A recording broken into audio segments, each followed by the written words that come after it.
All right. So on today's episodes, we're taking a critical question that we hear often to what technology can you and do you want to use to really figure out the supports for the tenure process. So how do you document the research, the teaching, and the service that you do to make sure you're making progress? And we have our lovely workbook that can help you.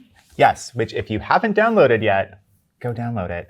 And when you're thinking about tenure and promotion, and you're thinking about teaching, research, and service, you want to ensure that you're not just finding shiny new apps. We love a shiny new app, though, Yes, don't we? we do. However, it's not always about the shiny new apps. It's about the apps that you're going to actually be able to use to be productive, that are going to actually help you and be reliable over multiple years. And we've seen many generations of these apps, and we did it ourselves, and we talked to a lot of faculty members that are doing the same. We supported them and mentored them throughout the process. So we have that wisdom of how do you pick that, what do you let go of, and how do you make progress with that? And by wisdom, he means mistakes. We've made a lot of mistakes in terms of the technology that we've brought into our existing workflows. And so whether you are committed to your paper system, the trees love you, or you're looking for a new solution, we're going to have something for you in this episode that fits into your existing workflows. I'm Nick Huseby. I'm an associate professor of elementary education, K6 here at UNL. I'm Guy Trainian. I'm a full professor of education here at UNL. Are we ready to get organized? We are. Let's go.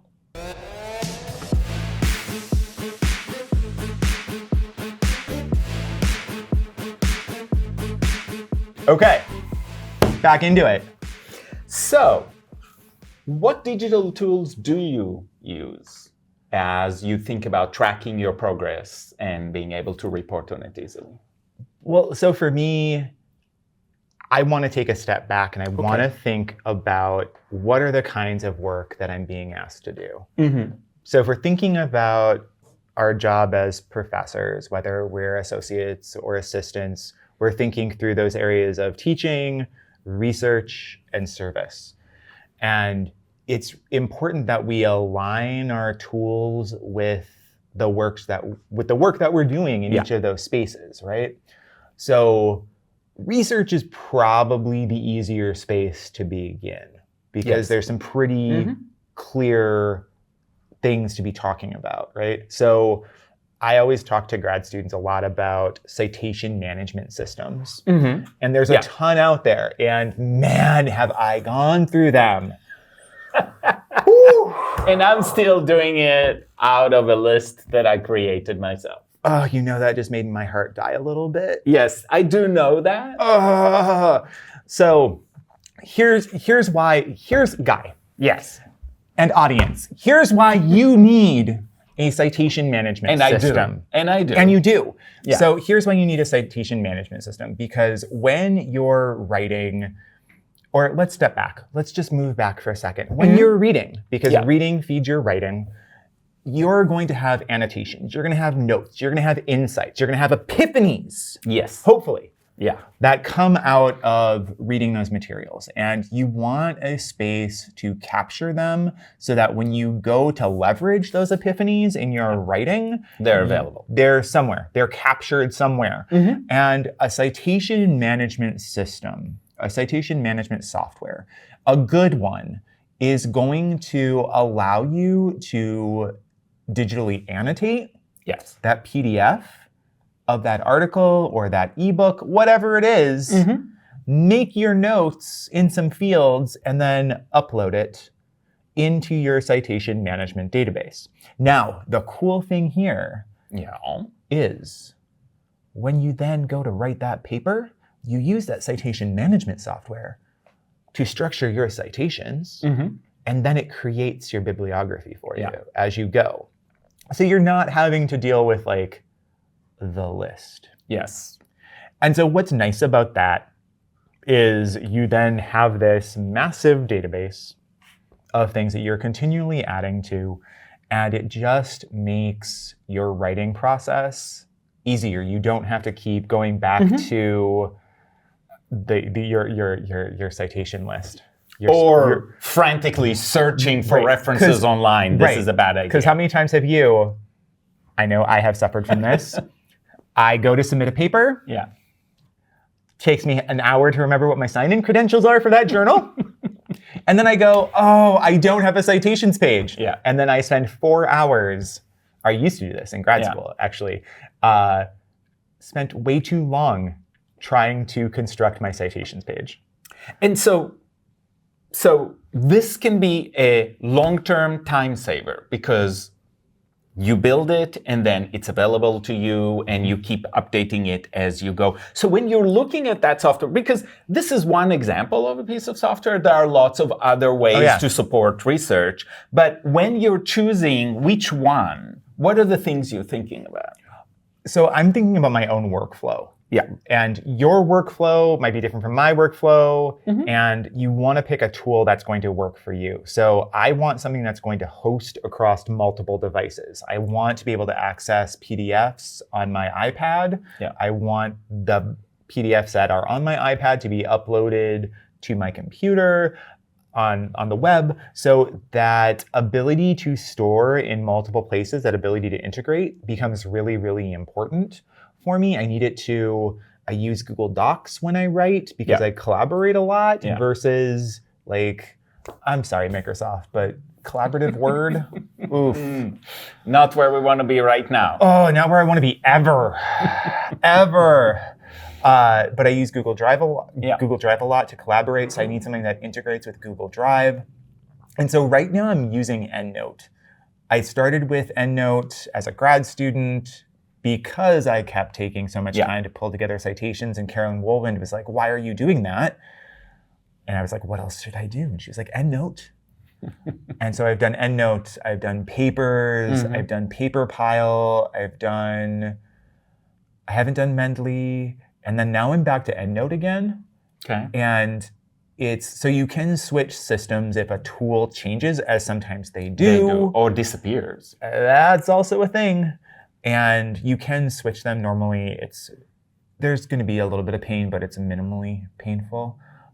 But I try to find something that works with the way that I write. I want the opposite of a Tesla. Like I feel like a Tesla demands I drive in a particular way. Yeah. Okay. I don't want that. I want an app that's going to be your speed. Hug my work processes.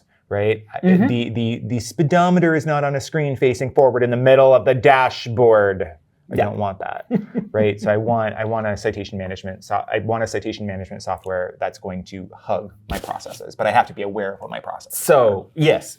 So the first thing is, and that's really good to think as a young scholar, whether you're a graduate student or just starting your way through academia, this is the time to think about it.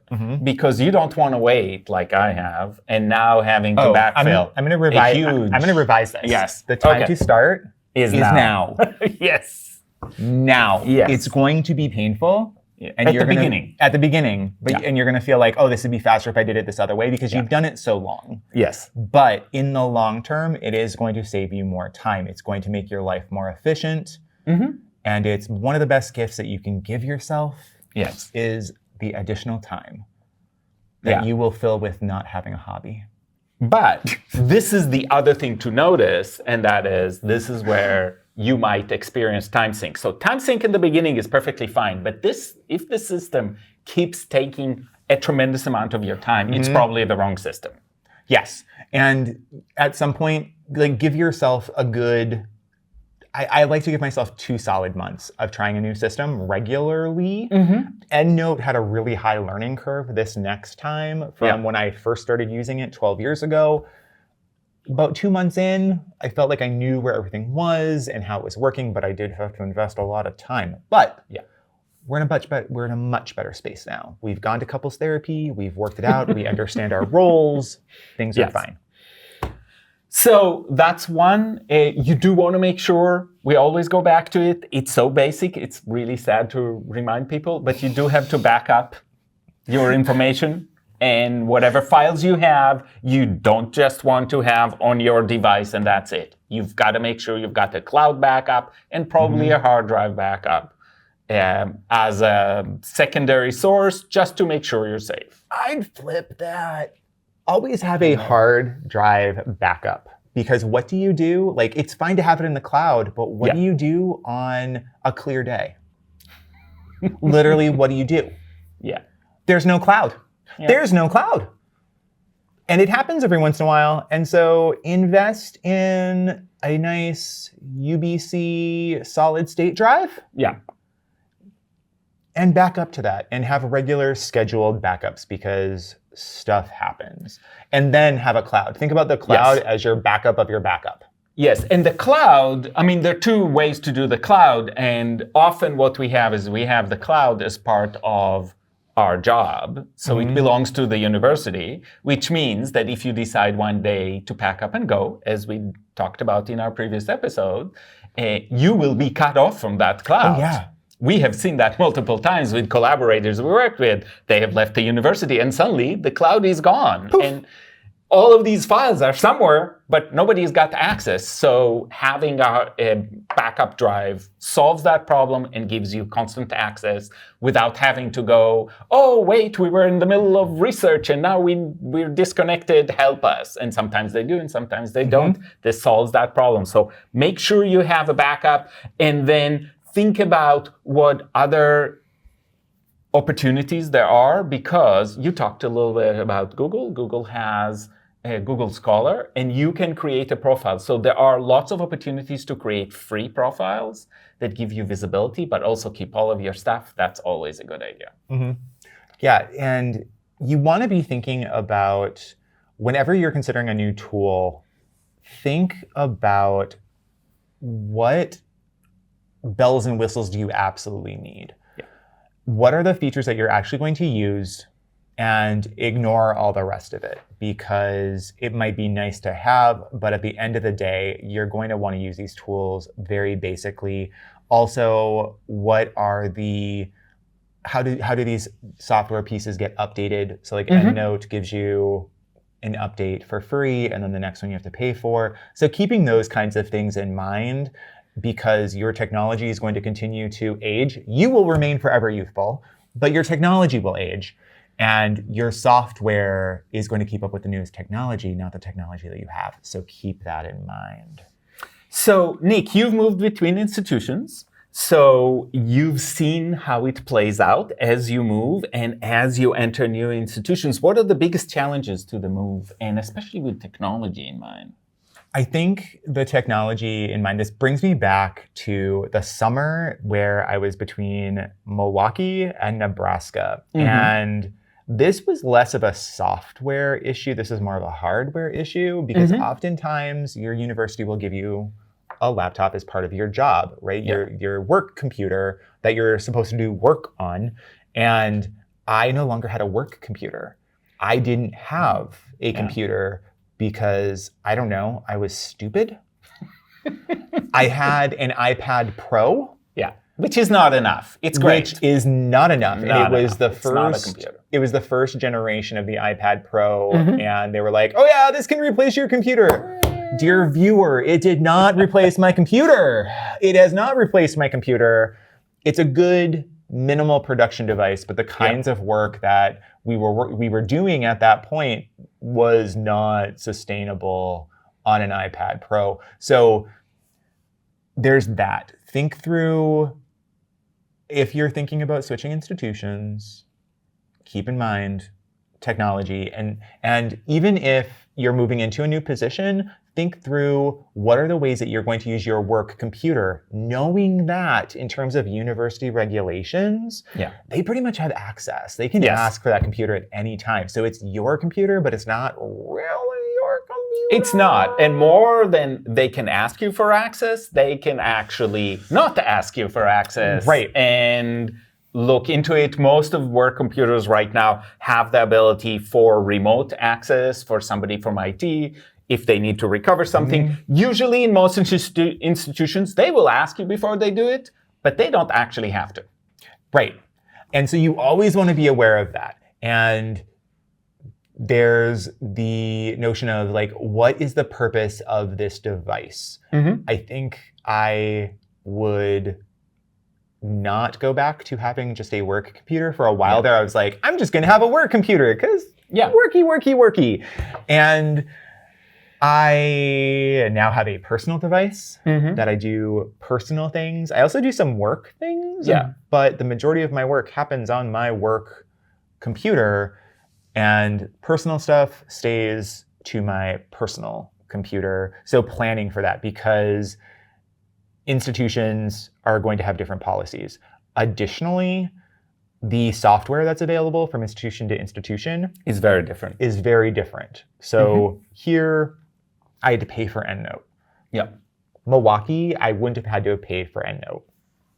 At St. Louis, I would have had a discounted rate for EndNote. So being aware of what kinds of software are available both for free download as well as a fraction of the price is really helpful. And if you're moving into a new position, thinking about how to allocate some of those startup funds to build those structures if you haven't already.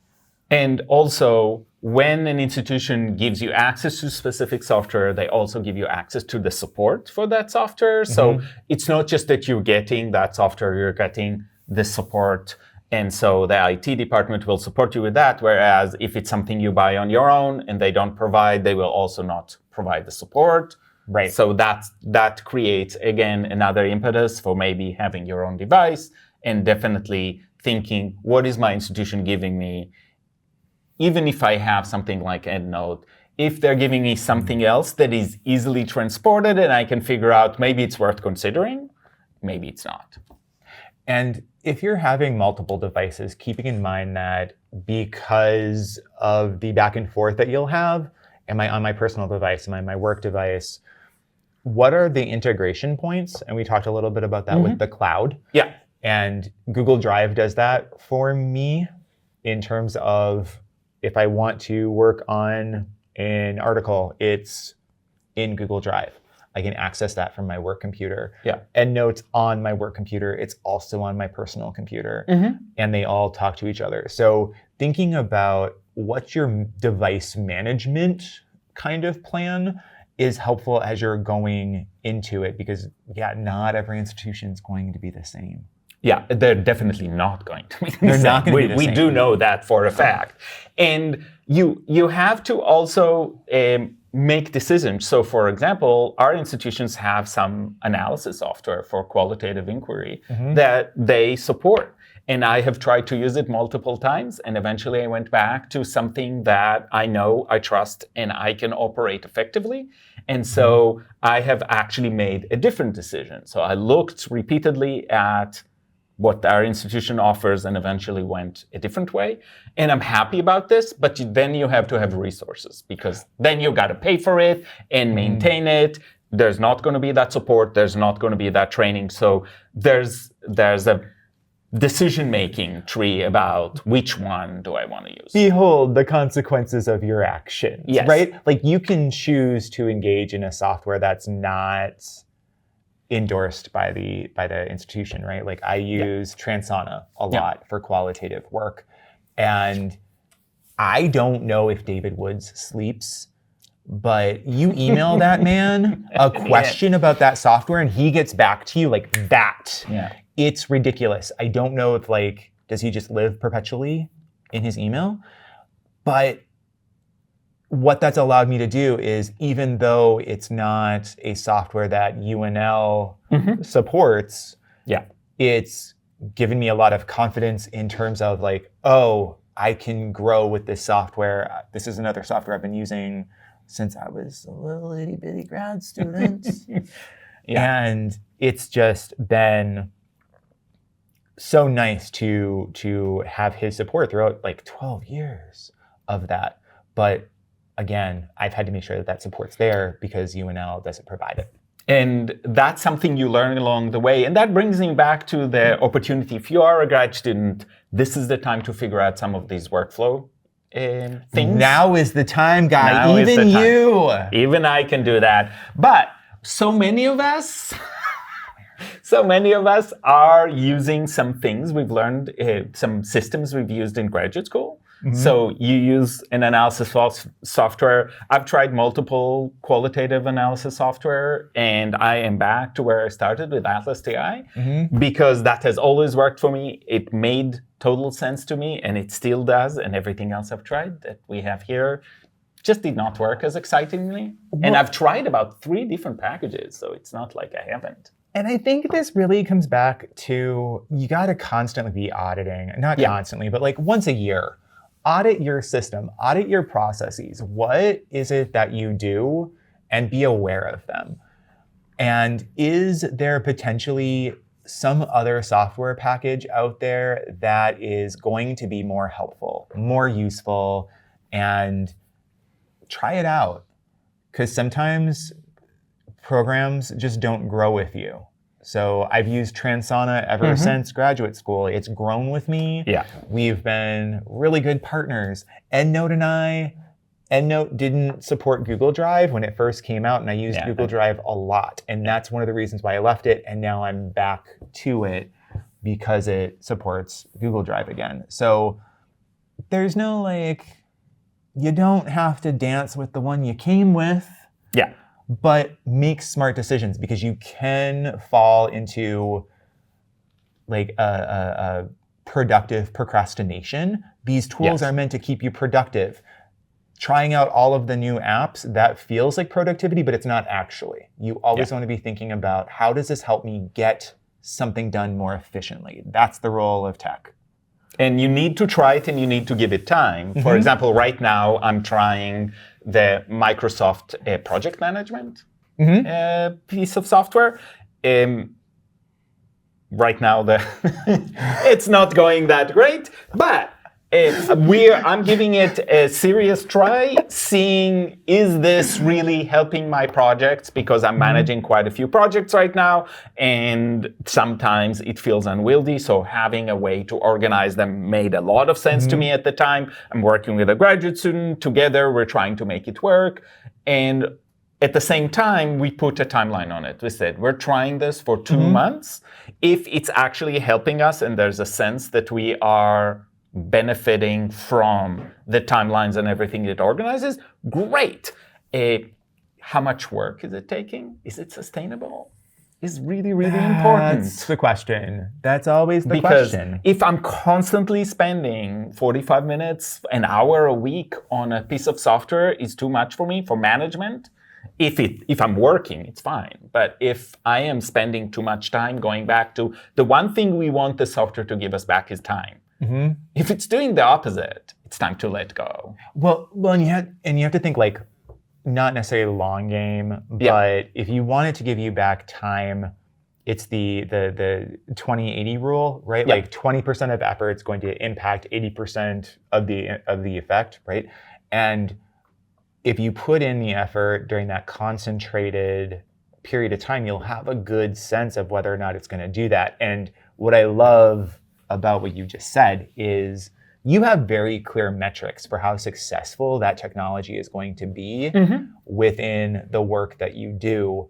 And oftentimes, I feel like we might take on a software and think, I'm just going to use this software, but have no ideas about how to judge whether or not it's actually helping us, whether or not it's actually going to save you time. So I know you like shiny new tech. You like shiny new apps. Yes, I do like shiny new apps. So talk to me about, what is it you do when someone brings to you a shiny new app and says, try me, I'm gonna fix you. Which is a tall order. So I really think about, okay, so first you got to set that time. There's going to be you talked about learning curve, whatever it is. There's going to be a little bit of pain at the beginning, or a lot, depending on what it is. The second thing is, I've started looking actually more at how long has this company or this outfit had been around, because I've done I've had the AI email assistant very early. It was lovely. I love that. But Past tense? Past tense. Oh, sad. It was one of the original ones, and it worked great. Everybody loved her. It was Loved her. yes, because they called it was Amy Ingram. And so people thought it was a real person for a while, even though it said very clearly, I am an AI. And so, and then they disappeared because they ran out of money. And I'm like, I loved you, but now you're gone. So I tend to look You got ghosted by an AI. Yes, I have.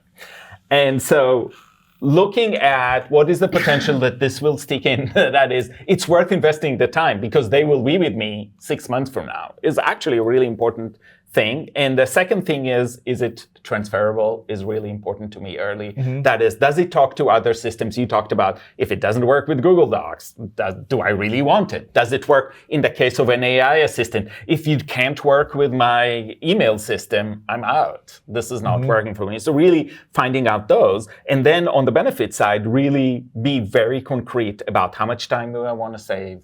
Where should it show up? So if I have a project meeting and I'm still not consulting my project management software, either my meeting is wrong or the software isn't working. And so maybe it's time to move on. I really need it to be more efficient than the past. That's sometimes hard, but it's like, am I making less mistakes? In the case of project management, this is the example in front of me. Am I forgetting less things that need to get done?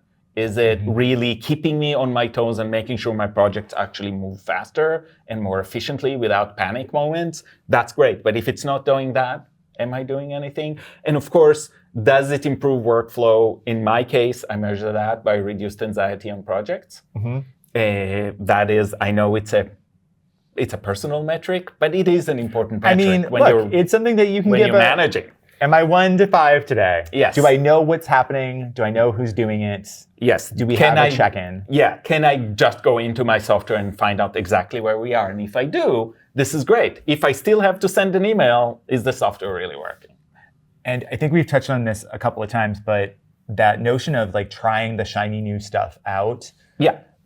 Being careful around, are they going to run out of money? Yes. Right? Or are they going to get bought out because they're a startup? Because sometimes startups, like this was Papers for me. Yeah. Beautiful citation software, gorgeous interface on a Mac device, iPad, delightful.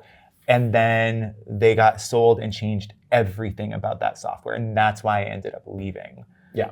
Because it just was not helpful. So being aware of that, like it can be shiny and new, but be prepared to pivot if it is something that is, newer or startup, because it could go away. And just remember that the goal, especially with the software we're talking about, the goal for us is to support you and for each one of us to support ourselves throughout our academic career. So it is really what kind of tech will support me in getting to tenure, in being able to report my annual accomplishments without a lot of extra work. So how does that go into that workflow? Because I remember in the first few years, at the end of the year, I needed to do an annual review, and I would literally go into my calendar app, and even before calendar apps, into my physical calendar and look at every day to say, what did I do last year? Now that's 365 days. And so that's way too complicated and inefficient. You want to find the systems that make you efficient. Yeah, you want to find the systems that make you efficient. And you want to keep in mind that those systems aren't always going to be the newest. Yes. Or the most expensive. So like annual review, I have a spreadsheet. Yeah, that works well. Part of my weekly meeting with myself is I fill in, here's my teaching this week, here's my service this week, here's my research this week, here's what I got done. And then when that annual review comes up, I pull that spreadsheet, run an analysis, and that's kind of what I turn in. Yeah. And so we've covered a lot of ground today in thinking about tech for academic documentation, choose sustainable systems, back things up, and beware of quick or shiny new fixes. They might not be what you really want. And get a citation management system. Yes, I For will the get this. love of all that is good in the world. Please. All right. You've been promising me for several episodes. Yes. Several seasons, I'm actually. actually on it. I'm working inside Zotero, so we will see how that plays out. I'll take that. I'll Yes. take that. All right. So, I think, yeah. So, I will share on our Not That Kind of blog lots of apps that I think are very, very useful, and you'll add some of yours. So you will be able to see what we're using, because we talked about a few things, but really it is about the principle Greatest and then hits. choosing the right tools for you, but things to try. Things to try out and have some fun with. And hopefully on this episode, you've been thinking through how you use your technology. So may you keep your backups current and your tenure files organized.